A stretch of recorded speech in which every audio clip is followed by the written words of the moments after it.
안녕하세요. 안성규입니다. 오늘 또 하나님의 말씀 마태복음 14장 15장 21절 살펴보도록 하겠습니다.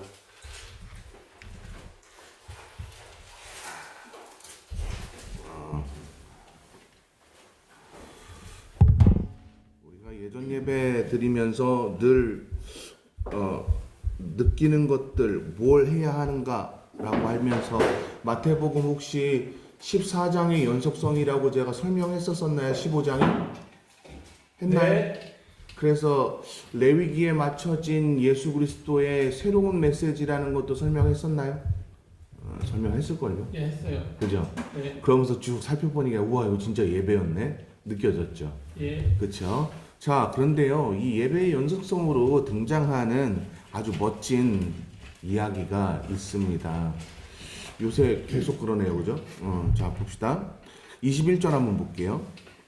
예수께서 그곳을 떠나 두로와 시돈 지방으로 가셨습니다. 자, 위에 단락에서 있었던 사건은 많은 이제 바리새인들이 있었던 지역을 떠나서 이제 드디어 그러니까 두로와 시돈이라고 불리는 지방으로 간 사건을 먼저 언급합니다. 일단 이 시기를 좀 살펴봐야 되겠죠. 그러니까 티라와 이제 티라라고 부릅니다. 두로를 티라와 사이돈이라고 부르는, 이것도 하지 말아야 되는 거야?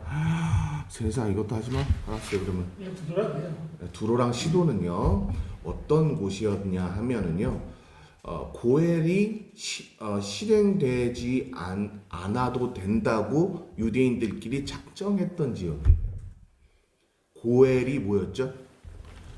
하나님의 사람들을 살리는, 하나님의 사랑을 전달하는 하나의 제도였잖아요. 그것들이 그곳에서 실행이 되어지지 않아도 된다고 여겨서 약 80년 동안 이곳은 유대인들이 거의 버려진 채로 살았던 지역이라고 불려지기도 했었던 땅입니다. 자, 그 지방에서 한 가나안 여자가 예수께 울부짖는 사건이 벌어집니다.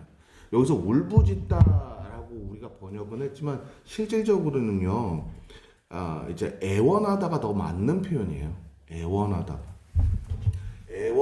애원했습니다라고 부르면 이게 훨씬 더 문맥상 더 잘 맞아요. 볼까요? 제가 한번 애원했습니다 하고서 읽어볼게요. 네. 그 지방에 사는 한 가나안 여자가 예수께 와서 애원했습니다. 자비를 베풀어 주십시오. 그쵸? 네, 문맥이 훨씬 더 한결 자연스럽죠. 이거 번역한 사람 누구예요? 스님 앞에다가 혹시 내 선배 아니죠? 나 좀 뭐라 해도 돼? 신약 앞에 그렇죠. 선배님이네요. 아세요. 예. 뭐라고 할 수가 없겠네요. 자, 또 보자고요. 그러면서 다윗의 자손이여, 제 딸이 귀신 들려 몹시 괴로워하고 있습니다. 일단은 세 가지를 먼저 얘기합니다. 첫 번째는 자비를 베푸십시오. 그 다음 두 번째는 다윗의 자손이여, 제 딸이 귀신 들려 있습니다. 세 번째는요, 그것으로 몹시 괴로운 상황에 처해져 있습니다. 요 세 가지의 문맥을 뭘로 녹였을까요? 한 문장으로 녹인 거예요. 자, 그러면은 이 문맥을 쭉 살펴보면 세 가지를 알 수 있어요. 자비를 베풀어 달라고 먼저 얘기합니다. 여러분, 자비라는 이 개념으로 번역된 이 자비를 베풀어 달라는 거에 대해서는 제가 마태복음 7장 할 때 설명했어요. 그쵸? 자비 베풀어 주십시오라고 요청하는 건 누구만이 가능했다 그랬죠? 하나님의 백성들. 근데 이거는 어떤 문화로 이야기하는 거죠? 자비를 베푸십시오라는 뜻은 하나님의 나라를 소망하는 거라고 설명했습니다. 기억나시는 분? 예, 안 나도 괜찮아요. 여기에서 다시 한번 우리가 이해하시면 돼요. 자비를 베풀어 주십시오라고 요청하는 건 하나님의 나라가 이곳에 임하게 해달라라는 하나님을 향한 소원이다. 이것만 이해하시면 됩니다. 예. 근데 하나님의 나라를 이곳에 와달라고 그러는데 예수께서 뭐라고 하나? 두 번째 거는 제 딸이 귀신 들려 있습니다. 그리고 몹시 괴로워합니다. 그건데 예수님은 어떻게 하시는지 한번 보세요. 23절 봅시다. 그런데 예수께서는 아무 대답도 안 하셨어요. 아무 대답도 안 하시네요. 맞죠? 하나님의 나라가 이곳에 임해달라고 지금 가나안 여자가 부탁했잖아요. 근데 아무런 대답을 안 하세요. 자, 그 다음 또 볼까요? 그러자 제자들이 예수께 간청합니다. 저 여인을 돌려보내시지요. 계속 우리를 따라오면서 소리 지르고 있습니다. 제자들 또한 지금 어떻게 하죠? 제발 돌려보내달라고 얘기합니다. 이런 일이 있었나요? 문장들 쭉 보면서 혈류병 앓는 여인이라든지 어떤 여인이 도와달라 그러던가 아니면은 심지어는 여러분 백부장이 제 지금 자식과 같은 제 전우가 지금 죽어가고 있습니다. 그럴 때 직접 찾아가서서 해주겠다고 하는데 그 백부장이 말씀 하나 없어서 제 종이라는 표현이 거기서는 나오면 안 되니까 제가 일부러 지금 말을 돌리는 거예요. 제 뭐 전우가 낳겠습니다. 이런 표현까지 쓰잖아요. 그죠? 근데 여기서는 안 고쳐주고 있단 말이죠. 왜 그랬을까요? 라고 얘기했을 때 성경 해석학의 아버지 B.S. 차일드는요. 면밀히 이 부분에 대해서 조사를 했어요. 그리고 이 여인이 누구인지 밝혀냈습니다. 이 여인 누구였을까요? 자, 두로와 시도네에서 있던 유대인들은요, 모두가 전부 이방 사람들과 혼합되어져서 살면서 일부 일처제를 취하고 살지 않았습니다. 하나님의 일부 일처제를 하나님께서 얘기하시는 이유가 뭐죠? 가정을 중시. 그러니까 하나님의 나라, 그죠? 하나님의 나라잖아요. 하나님의 나라를 이루는 것이 하나님의 백성들의 목적이죠. 그래서 일부 일처제가 아니면 허락하지 않으시는 거죠. 여러분 맞아요? 그렇죠? 근데 그렇게 삶을 살던 여인이 아니었어요.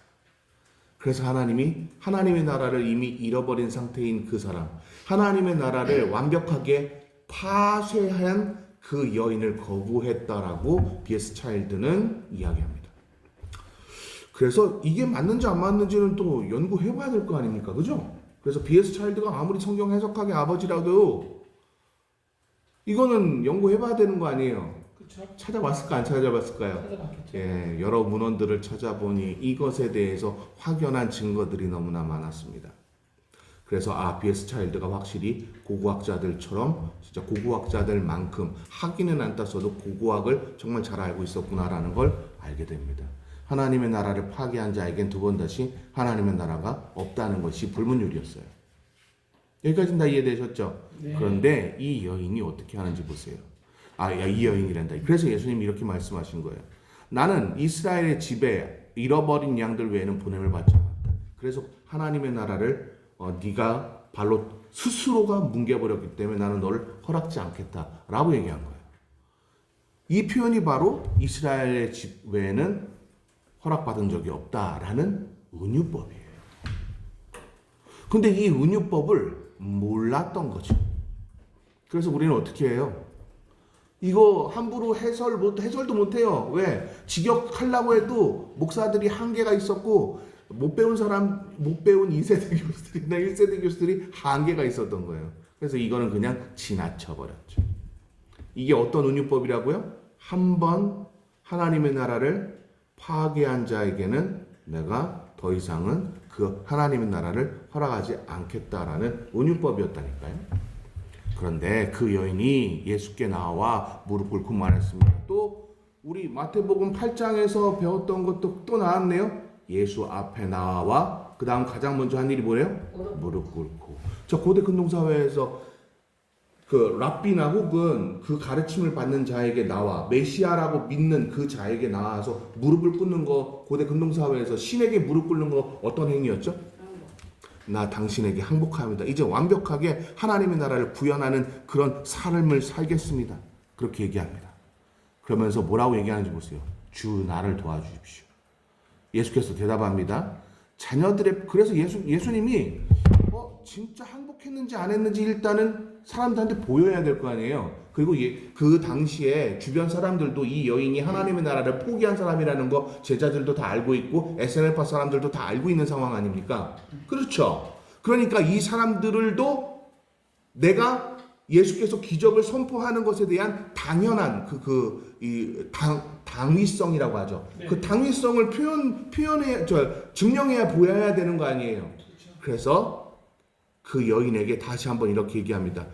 자녀들의 빵을 가져다가 개들에게 던져주는 것은 옳지 않다. 그래서 이 말씀을 하신 거예요. 당위성을 그가 보이는지 안 보이는지 확인하기 위해서. 자, 제가 한 말이 아니고요. BS 차일드가 한 말이에요. 근데 이거 제가 당연히 확인했을까 안 했을까요? 확인했어요.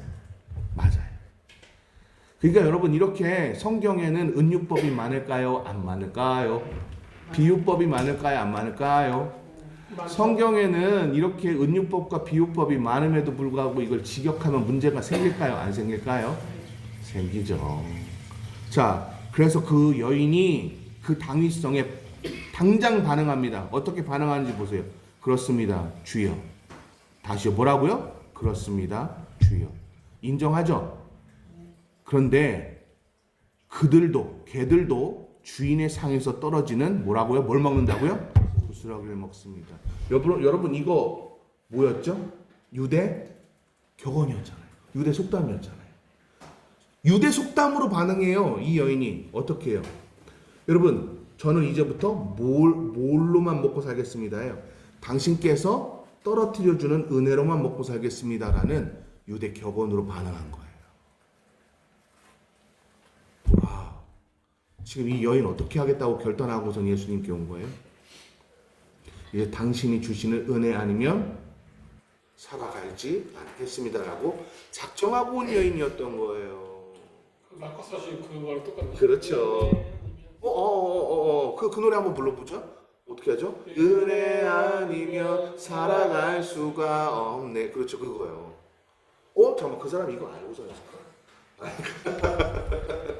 그런 의미에서 한 거네. 네, 근데 여러분 보십시오. 보세요. 그 여인은 간절하기도 했지만 이 여인은 당신의 은혜가 아니면 살지 않겠습니다라고 이제는 완벽하게 하나님의 사람이 됐습니다. 당신이 이제는 이 나라를 자신의 하나님의 나라를 회복해달라고 요청하고 있습니다. 고대 왜 가정이 중요합니까? 왜 남편은 유대 격언에서 보면 남편은 왜 가정에 일찍 들어가라고 꼭 그렇게 격언이 그렇게 설명하고 있습니까? 왜 신명기에는 가정을 중요하게 여기라고 그렇게 설명하고 있습니까? 왜냐고요? 하나님의 나라의 모형이잖아요. 하나님이 이 땅에 가정이라는 그것을 통해서 뭘 세우신 거예요?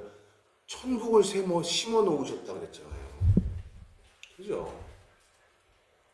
하나님의 나라를 다시 한번 일으켜 달라는 이 여인의 모습에 예수께서 어떻게 하는지 보세요. 28절. 같이 한번 읽어보죠, 이거는.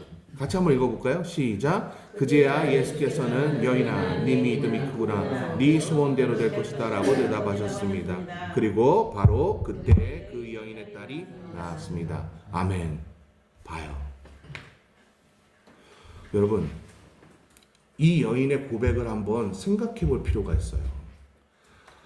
격언으로 말씀하신 걸 격언으로 받았어요. 이 여인은 이제는 당신이 떨어뜨려주는 그 은혜로만 받아먹고 살겠습니다. 은혜 없이는 저는 살지 않겠습니다라고 그 고백하는 그 여인의 모습을 보면서 예수님은 이 나라가 회복되기를 바라셨던 거예요. 그래서 이 여인의 딸을 병이 낫게 하셨단 말이죠. 그러면 이 사건이 있은 후에 이 나라는 어떻게 됐을까요? 회복됐을까요? 맞아요. 그래서 하나님을 향해서 하나님의 나라를 더욱더 강구하는 삶을 살게 됩니다. 근데 이 여인의 이 에피소드가요, 마태복음에만 등장한 게 아니고요, 여러 문서들에도 등장합니다. 그 여러 문서에서도요, 예수를 위해서 살다가 죽은 그 흔적들에 대해서 막 얘기하는데 참 하나님의 나라가 회복된 가정은 그렇게 살 수밖에 없구나라는 것을 깨닫게 하죠. 말씀 한번 정리해 볼까요? 이 내용을 지금 읽으면서 여러분 예배 회복은 어디부터 출발해야 하는가를 우리에게 가르쳐 주는 것 같지 않습니까? 하나님의 나라는 어떠해야 하는가를 우리에게 설명하는 것 같지 않습니까? 예배가 정말 예배다워지려면 우리에게 무엇을 요구하고 계시는지 한번 생각해 보십시오. 가정의 중요성을 이렇게 중요하게 여겼는데 하나님의 나라가 완벽하게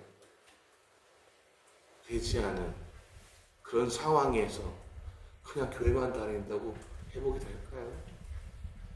여러분 어떻게 생각하세요? 그 다음 사건이 뭔지 아세요? 그 후에 다시 이제 4,000명을 먹이신 사건이 또 등장합니다. 지난번 5,000명을 먹였던 오병이어 사건은 누구를 위한 것이었죠? 표류하던 SNF파 사람들을 향해서 하셨던 기적이었죠. 맞습니까? 그 다음 메시지가 더럽게 하는 것이 무엇인지를 명확하게 소개하며 예배의 정의를 내리셨죠. 그 다음 에피소드가 바로 이 가나안 여인 에피소드예요. 그 다음 이제 4,000명 먹이신 사건이 여기에서 다시 연결되고 있어요. 네, 지금 시간 관계상 제가 오늘은 여기까지만 할 건데요. 다음 주일날은 4,000명을 먹이신 사건 이야기까지 등장합니다. 근데 이게 왜 등장했는지를 보는 거예요. 하나님의 나라를 소유한 자들에게는 무엇이 허락되었다라는 것을 말하기 위해서, 말씀하기 위해서 4,000명을 먹이신 사건을 언급했을까요, 마태는? 생명이요. 삶과 죽음이 우리에게 완벽한 생명으로 다가왔다는 것을 설명하기 위해서 그 다음 에피소드가 등장하게 되는 거예요.